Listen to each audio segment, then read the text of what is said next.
kasih pada sore hari ini kami mendengar firman Tuhan di ibadah yang terakhir di bulan Februari. Terima kasih Tuhan, Tuhan sudah pimpin hari demi hari, minggu demi minggu, dan sisa beberapa hari lagi kami akan masuk di bulan yang baru, di bulan baru. Mari pimpin kami Tuhan, dan buat kami semakin mengerti sebagai orang-orang yang hidup sebagai pelaku firman Tuhan. Mari Tuhan Yesus kuduskan hamba-Mu ini dalam pengurapan Tuhan, biar apa yang dikatakannya sesuai dengan apa maksud rencana Tuhan, menjadi berkat buat kehidupan kami. Terima kasih Tuhan Yesus, kami duduk dengan firman-Mu. Kami berdoa hanya di dalam nama Tuhan Yesus. Haleluya. Yang percaya firman berkat sama-sama katakan amin. Amin. Amin. Shalom.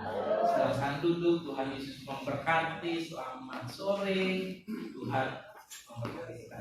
Terima kasih para hamba-hamba Tuhan yang telah melayani Tuhan. Haleluya. Bapak Ibu yang kekasih, pada sore hari ini kita masuk di September, yaitu musim yang baru untuk pelaku firman. Haleluya. Kita masuk dalam musim yang baru. Bapak Ibu sekalian, mari buka Alkitab kita, Yohanes 21 ayat yang ketiga. Yohanes pasal 21 ayat yang ke-23. Firman Tuhan berkata seperti ini. Kata Simon Petrus kepada mereka, aku pergi menangkap ikan. Kata mereka kepadanya, kami pergi juga dengan engkau. Mereka berangkat lalu naik ke perahu, tetapi malam itu mereka tidak menangkap apa-apa. Satu ayat yang kita pelajari. Mungkin Anda pernah dengar ini. Ibu, ketika Anda tahu bahwa ini peristiwa ketika Tuhan Yesus telah disalibkan dan Dia bangkit, dan murid-murid itu sepertinya kehilangan arah. Karena apa yang mereka dapatkan, Pak Ibu sekalian, mereka mendapatkan sesuatu yang berbeda dari apa yang mereka harapkan. Yesus Kristus datang ke dalam dunia ini jadi raja secara fisik, tapi Tuhan datang memberikan nyawanya supaya saya selamat dan Anda, kita sekalian selamat. Karena Pak, dosa kita telah ditebus oleh darah Kristus yang mahal. Amin. Dan apa yang Tuhan lakukan itu, Pak Ibu sekalian, perhatikan. Di kala itu Tuhan pernah berkata kepada murid-murid yang pertama dipanggil itu, ikut aku, karena kamu akan kujadikan penjala manusia. Itu yang terkasih di dalam Tuhan. Ketika Tuhan Yesus disalib, mati, mereka ngelihat mati. Karena apa? Kalau udah di tangannya orang Romawi, pasti mati, Pak Ibu sekalian. Ini bukan kaleng-kaleng. Kalau ditusuk, benar-benar ditusuk. Kalau dipantek, benar-benar dipantek. Dan itu dipajang di bukit tengkorak yang dapat dilihat banyak orang. Kalau pasti mati, nggak main-main dah. Kalau dipentungnya benar-benar dipentung, bukan kayak pentungan OVJ ya, operakan Java, pakai pentungan apa, styrofoam diketok gitu, yang belaga pusing doang. Ini benar Bapak Ibu sekalian, mati ya. Mereka kehilangan arah.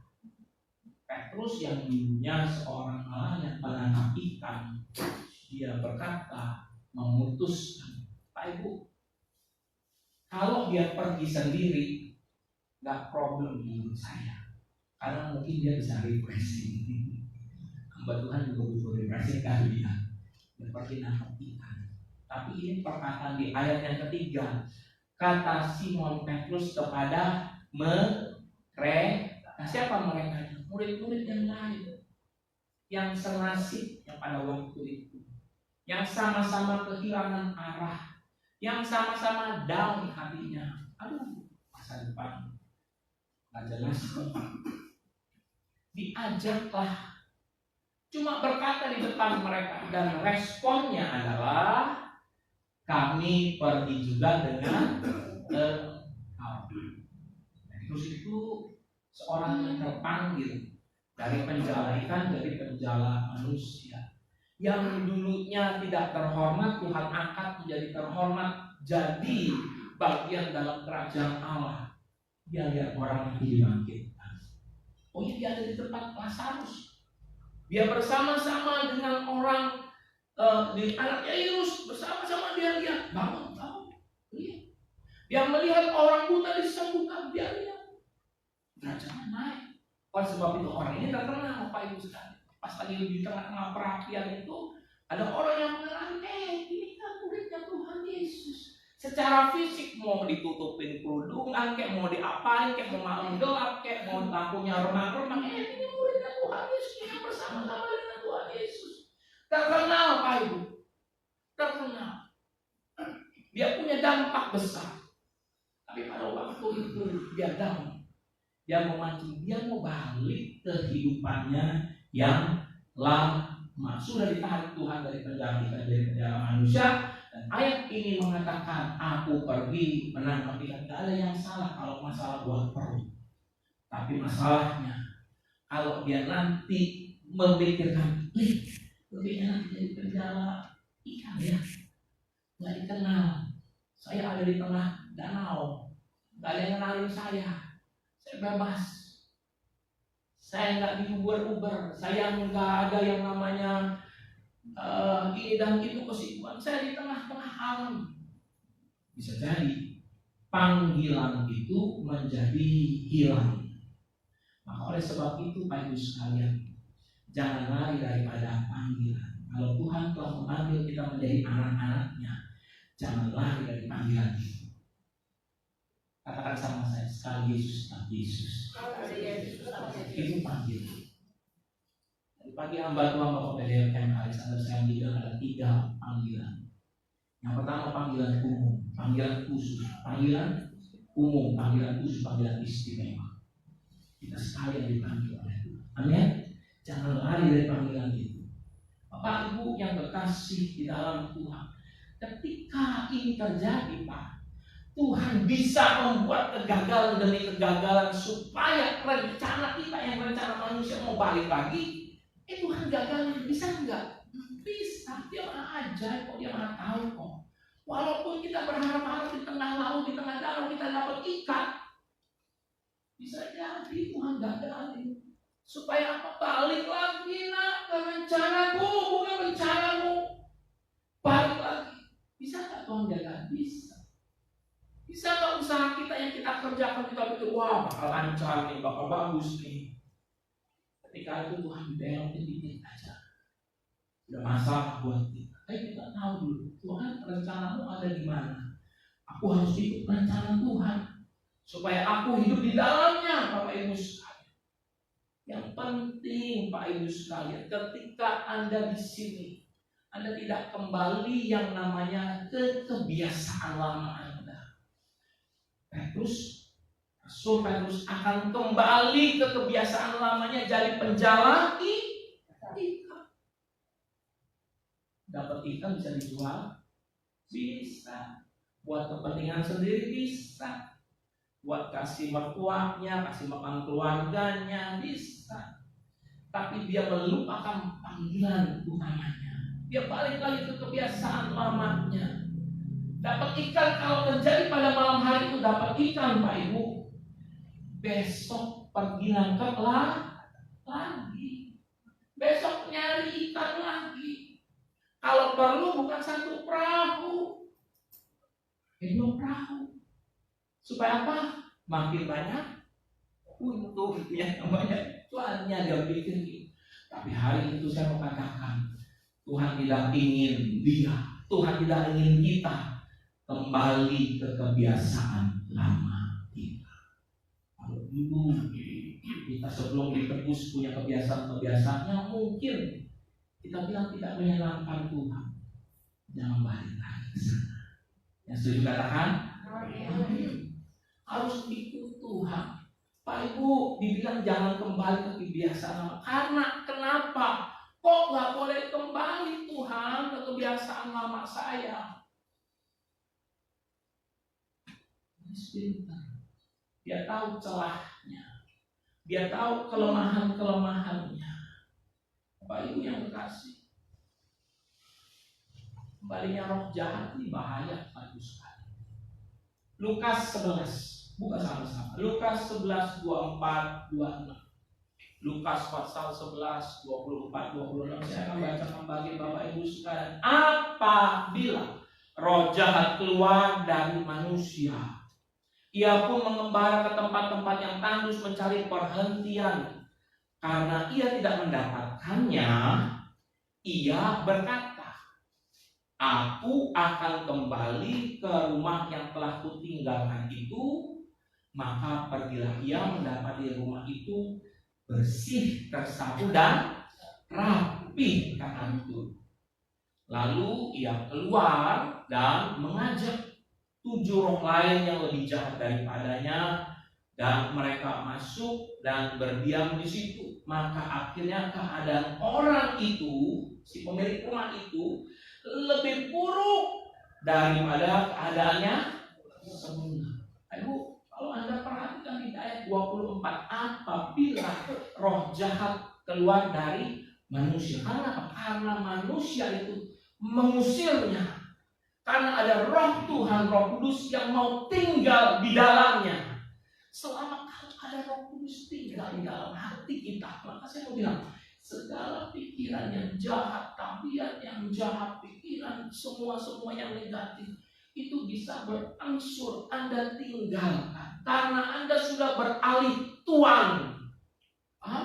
Tapi ketika Anda kosong, ini dibilang apabila roh jahat keluar dari manusia, berarti ada yang tinggal, yaitu Roh Kudus. Selalu saya sampaikan, minta Roh Kudus pimpin hidup kita.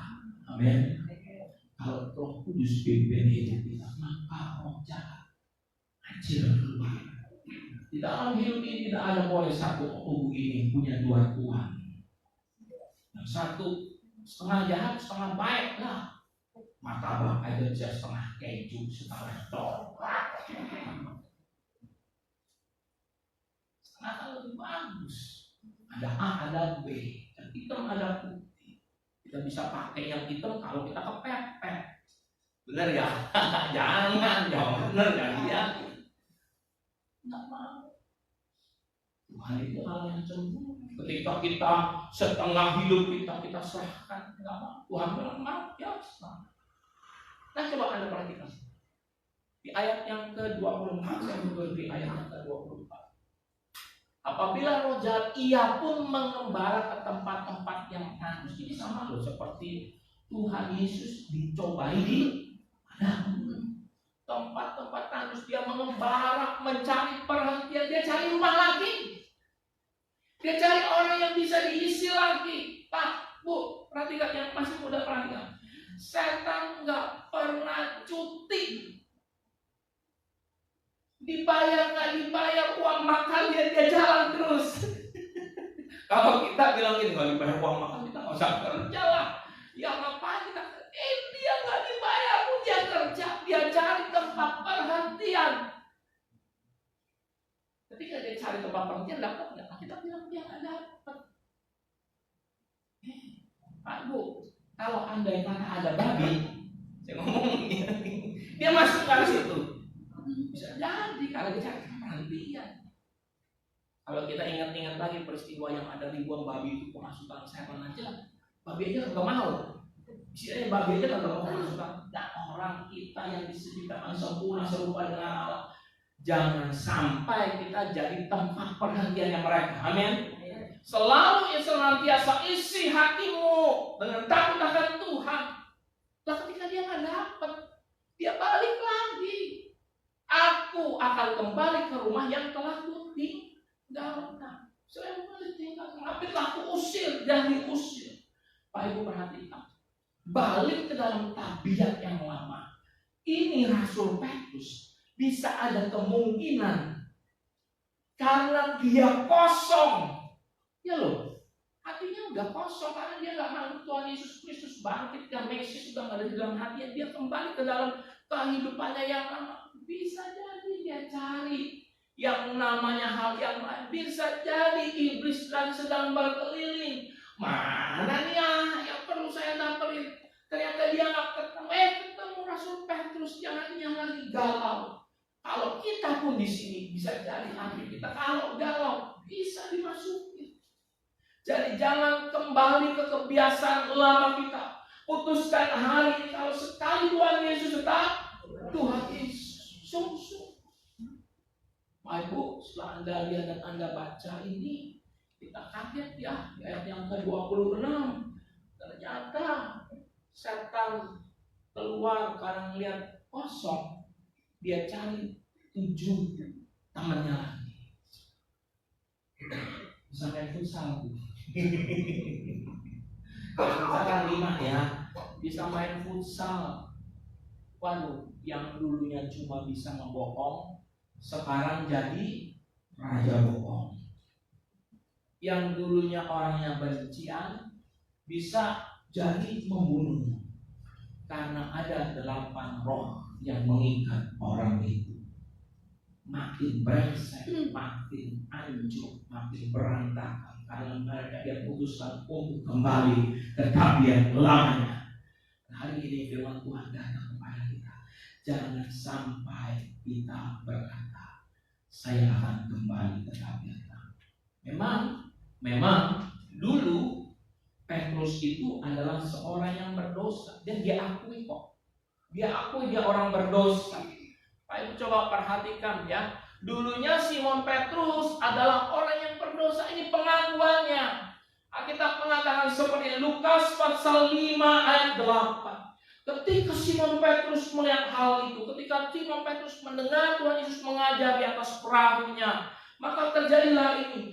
Ia pun tersungkur di depan Yesus dan berkata, Tuhan, pergilah daripadaku karena aku ini seorang apa? Berdosa.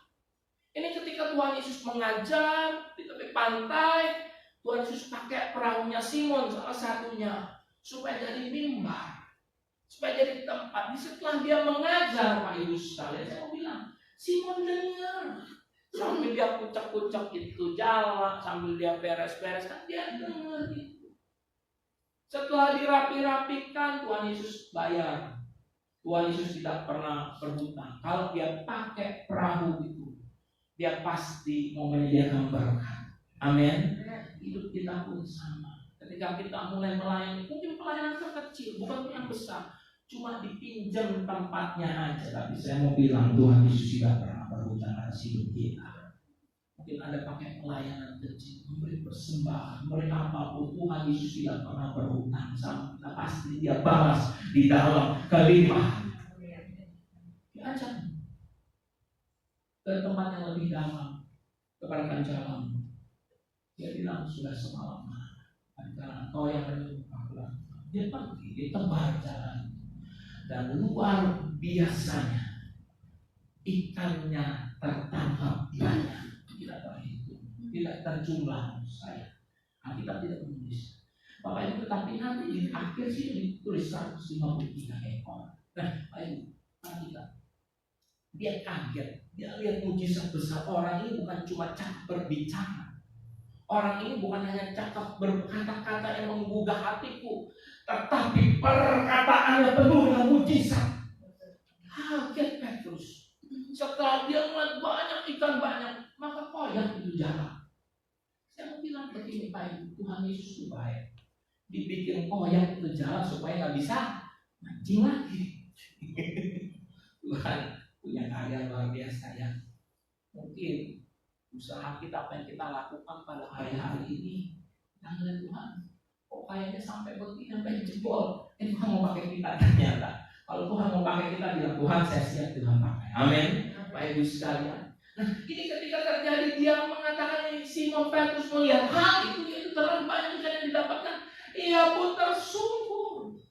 Dia sembah Tuhan. Dia katakan, Tuhan, pergilah daripadaku karena aku ini seorang berdosa. Diakui kok. Jadi kalau orang berdosa di dalamnya ada siapa? Ada setannya. Mau berapa banyak pun orang berdosa diakui. Si orang berjahat Tuhan, pergi daripadaku. Tapi sungguh puji Tuhan. Kalau Tuhan bilang, oh ya udah, thank you ya, udah dapat ikannya kan? Ayo sambut ya, udah beres ya? Enggak. Tuhan mau bereskan kehidupan pribadi orang itu supaya orang itu bisa memuliakan Allah. Amin. Kalau Tuhan tinggalin, tetap dia jadi orang berdosa. Hari ini andai kita berdosa, kita akui kita bersalah, Tuhan gak bakal tinggalin kita. Tuhan mau bereskan supaya kita bebas dari belenggu dosa. Amin. Tuhan mau bereskan itu. Pak, Bu, walaupun orang ini sudah mengakui hidupnya penuh dengan dosa, saya mau sampaikan bahwa Tuhan Yesus membawa musim yang baru kepada kehidupan Simon Petrus. Ganti judul. Kamu bukan penjala, kamu penjala manusia. Musim yang baru. Berarti apa? Dia sudah pindah. Tuhan angkat dia menjadi orang yang mengasihi Tuhan. Dari dulu cuma dengar sebentar khotbah, tapi hari ini diajak, yuk masuk jadi pelaku firman. Saya percaya Bapak Ibu sekalian, Bapak Ibu dan saya, Tuhan mau ajak kita masuk ke dalam musim yang baru. Di Indonesia kita kenal ada 2 musim. Satu musim hujan, satu lagi musim kemarau. Kalau buah. Musim apa aja buah? Mangga. Sekali ada mangga semua kemana-mana. Durian mangga besar, mau kapan aja dari Januari sampai Desember. Nanti lihat nih Desember ya. Durian tetap ada enggak? Tetap ada. Sampai Desember kagak. Abang durian gak bakal ganti usaha tuh. Menurut saya loh ya, saya menganggap dia nggak mungkin jualan kelapa. Ada duriannya ganti kelapa. Saya nggak tahu masih ada. Bener nggak sih? Bener ya. Saya udah berapa lama saya lewatin sini durian. Pak Ibu, Tuhan akan membawa kita ke dalam musim yang baru. Berarti apa? Tuhan sayang sama kita. Diajak naik level, diajak naik tingkat. Iya Pak. Jangan bilang saya cuma jemaat, tapi mesti bilang saya pun akan cemplung ke dalam sebagai hamba Tuhan, pelayan Tuhan. Di sini nggak ada yang boleh nganggur, semua orang harus melayani Tuhan. Amin. Amin. Semuanya mau memuji Tuhan, enggak lah saya sebagai gembala. Puji Tuhan. Jadi Pak, Tuhan bawa Petrus masuk ke dalam musim yang baru. Tuhan Yesus kasih kesempatan kedua, boleh gagal, tapi aku tetap kasih kesempatan yang kedua. Jadi hari ini Pak Ibu sekalian, mungkin kita yang maaf ya, nggak seancur-ancur Rasul Petrus lagi waktu Simon Petrus. Jangan bilang nih, tunggu musim dulu, tunggu babak belur dulu saya, baru nanti saya cari Tuhan. Enggak. Kalau hari ini Anda sudah kenal sungguh-sungguh pada Tuhan, tinggal lanjutkan. Tinggal maju terus ngasih Tuhan. Amin. Gak usah tunggu belangsak dulu, gak usah tunggu hancur dulu baru kenal Tuhan lagi. Kalau hari ini hidupmu sudah baik, muliakan Tuhan. Haleluya. Bapak Ibu yang dikasih, Tuhan kasih tetap kesempatan yang kedua. Nah, kesempatan yang kedua bukan hanya kepada Simon Petrus, tapi kesempatan yang kedua juga Tuhan berikan kepada wanita yang berzina. Kita baca Yohanes pasal 8 ayat 1 sampai 11. Bukan dulu Alkitabnya, Yohanes pasal 8 ayat 1 sampai 11. Saya akan bacakan bagi Bapak Ibu sekalian. Di ayat 1, tetapi Yesus pergi ke Bukit Zaitun pagi-pagi benar, ia berada lagi di bait Allah, dan seluruh rakyat datang kepadanya. Ia duduk dan mengajar mereka. Ayat 3. Maka ahli-ahli Taurat dan orang-orang Farisi membawa kepadanya seorang perempuan yang kedapatan berbuat zina. Mereka menempatkan perempuan itu di tengah-tengah.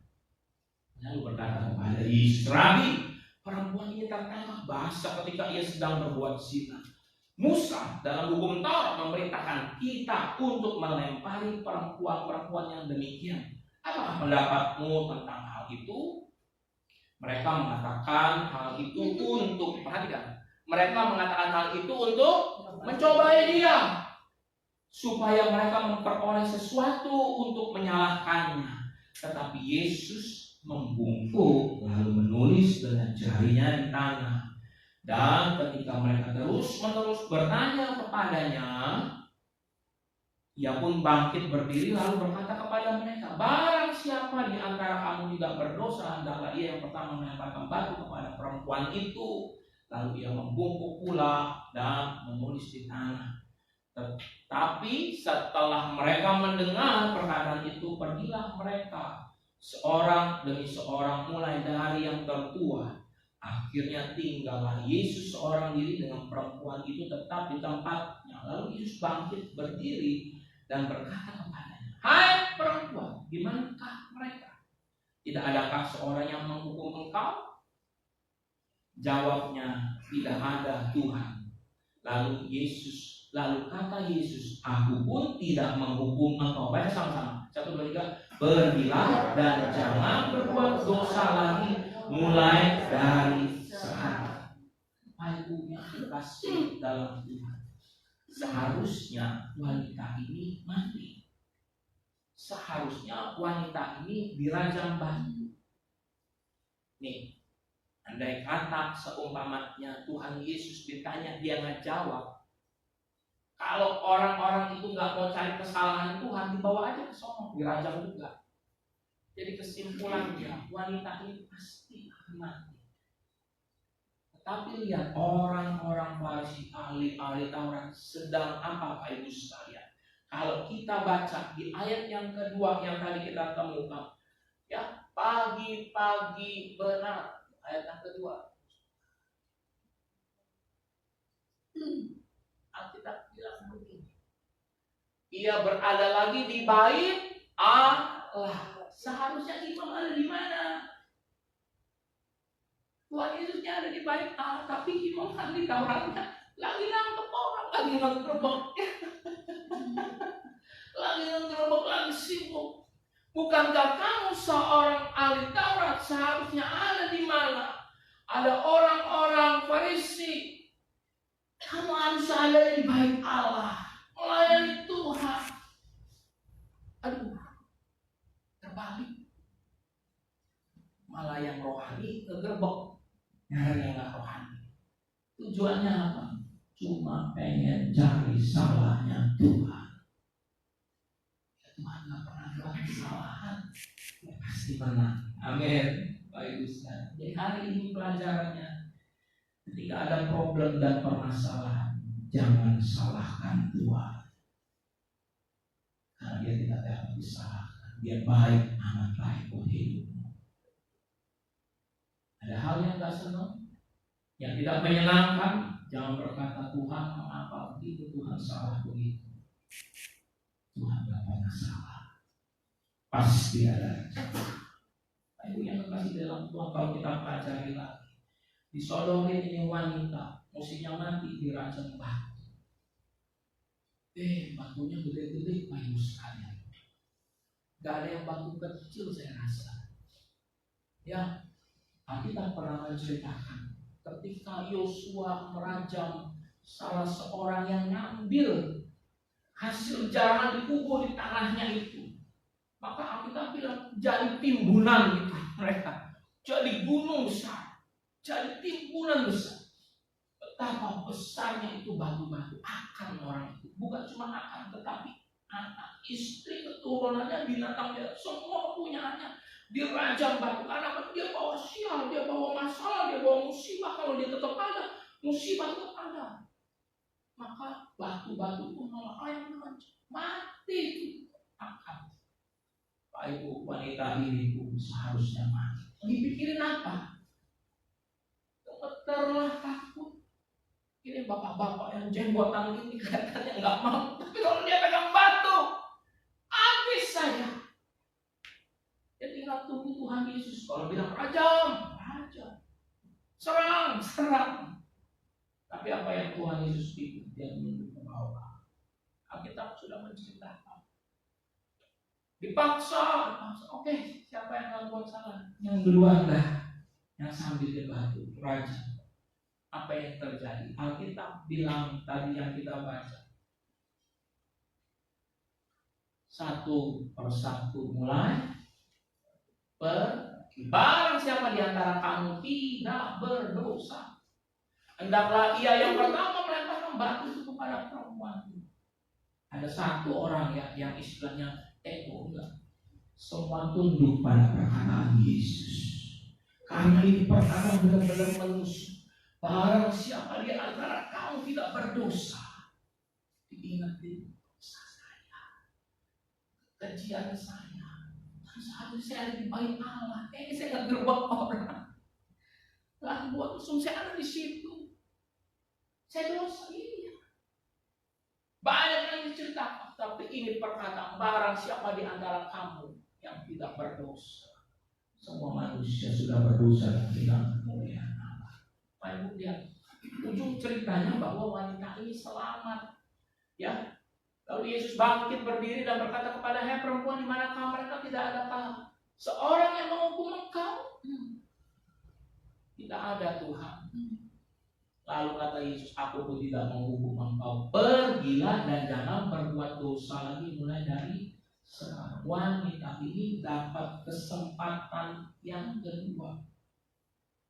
Musim hidupnya Tuhan letakkan kembali, di mana dia seharusnya mati binasa. Oh, mati binasa, Pak Ibu, walaupun dekat Tuhan Yesus, masuk surga enggak? Wanita ini, anggap anda ini, ya enggak lah. Karena Tuhan bilang jangan berbuat dosa lagi. Berarti hidupnya sampai detik itu sebelumnya, 1 detik sebelumnya dia dalam hidup orang berdosa. Tapi Tuhan bilang jangan berbuat dosa lagi mulai dari sekarang. Artinya Tuhan ajak supaya kamu balik, muter, masuk ke dalam musim yang baru. Pak Ibu, Anda tahu siapa wanita ini? Anda tahu nama wanita ini siapa? Dia adalah Maria Magdalena. Ya, dia adalah siapa? Maria Magdalena. Bapak Ibu yang kekasih dalam Tuhan, siapa wanita ini?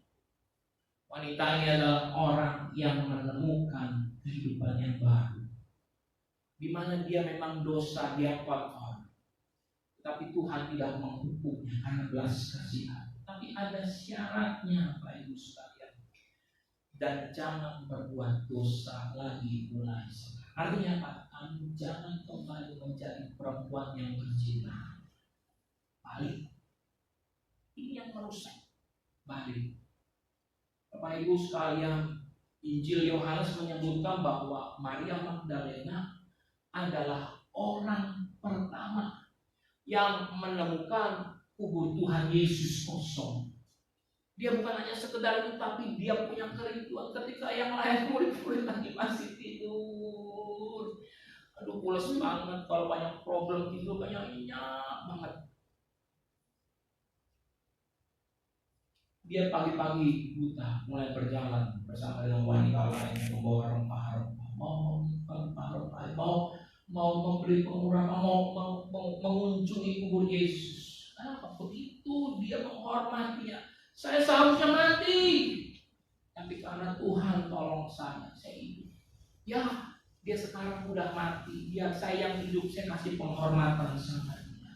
Tetapi hari itu kubur telah kosong. Dia adalah orang pertama. Ibu yang kekasih dalam Tuhan, murid-murid yang lain pada asik tidur. Gempa bumi, kita bilang kan gempa bumi, malaikat Tuhan tuh. Lagi murid lagi pada tidur, Petrus, Yohanes mungkin lagi pada tidur. Apa ini? Siapa yang goyang-goyangin saya nih? Gempa bumi hebat, Bapak Ibu. Bangun mereka.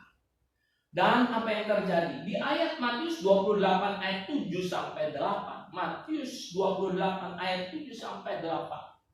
Dan segeralah pergi. Ini ketika dia menjumpai Yesus. Dan katakanlah kepada murid-muridnya bahwa ia telah bangkit dari antara orang mati. Ia mendahului kamu ke Galilea. Di sana kamu akan melihat dia. Sesungguhnya aku, firman Tuhan telah mengatakannya kepadamu. Mereka segera pergi. Mereka ini para wanita, Pak Ibu sekalian. Mereka segera pergi dari kubur itu dengan takut Dan dengan sukacita yang besar, dan mereka berlari cepat-cepat untuk memberitahukan kepada murid-murid Yesus.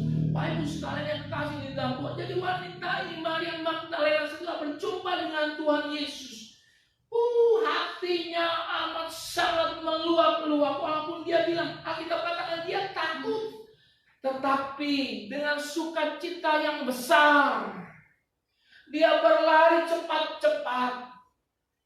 Untuk apa? Menjumpai murid-muridnya yang lain, murid-murid yang dikasih oleh Tuhan, supaya dikasih tahu bahwa Tuhan Yesus sudah bangkit. Amin, Pak Ibu. Ini kesempatan kedua yang dipakai. Walau sepertinya pelayanannya kecil, tapi Alkitab bilang murid-murid itu terbangun. Dia buru-buru datang ke kubur Yesus yang kosong, penuh dengan tanda tanya apa yang terjadi, masalah baru lewat ini, baru datang lagi. Ini pasti ada apa lagi ini? Tapi Maria Magdalena melihat bukan hanya sekedar kubur kosong, tetapi Tuhan Yesus yang bangkit. Baik Bu, kesempatan yang kedua ini sangat dihargai oleh Maria Magdalena. Oh, terima kasih Tuhan. Sangat dihargai. Dia gak begitu meluang matas begitu saja, tetapi dia menghargai dengan sungguh-sungguh. Saya bilang pada saat sore hari ini, setiap dari kita, Tuhan mau bawa ke musim yang baru atas hidup kita. Amin. Sebagai pelaku firman. Dan dia juga mau kasih kesempatan kedua buat kita. Tapi kita harus hargai sungguh-sungguh. Tuhan sayang banget sama kita. Tuhan sungguh-sungguh sayang sama kita. Mari Pak musik masuk ke depan.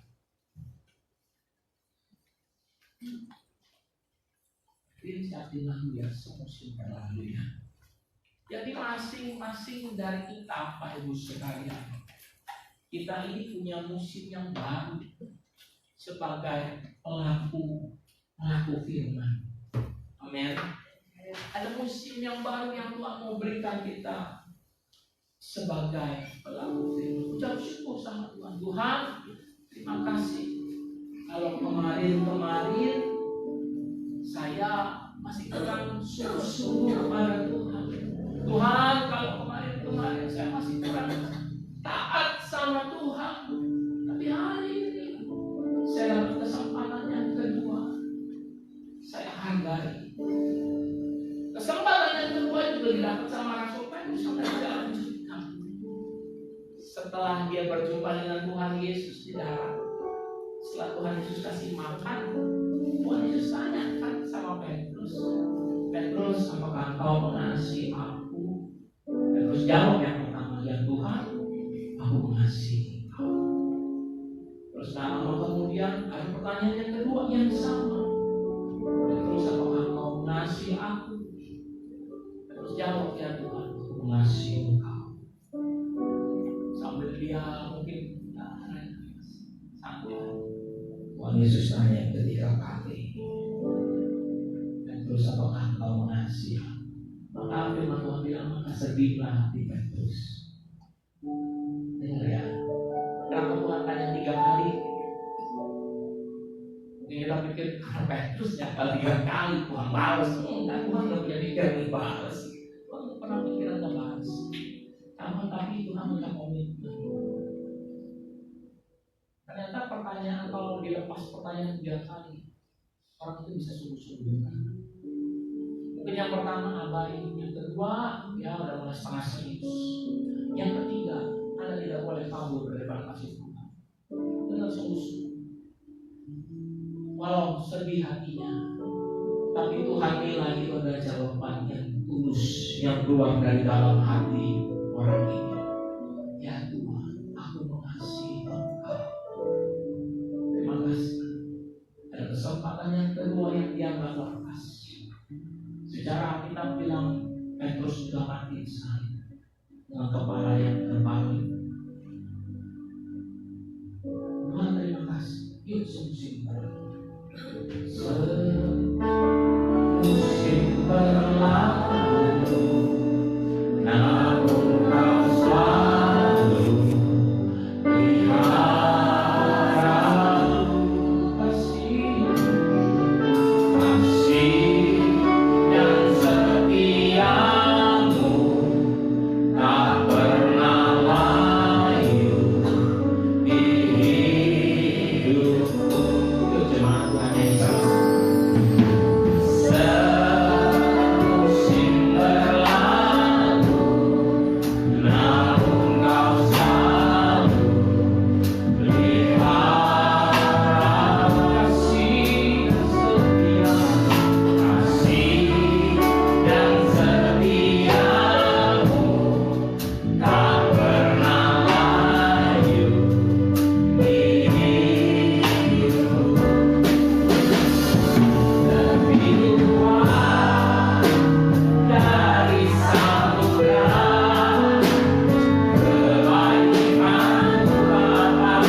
sebagai pelaku firman.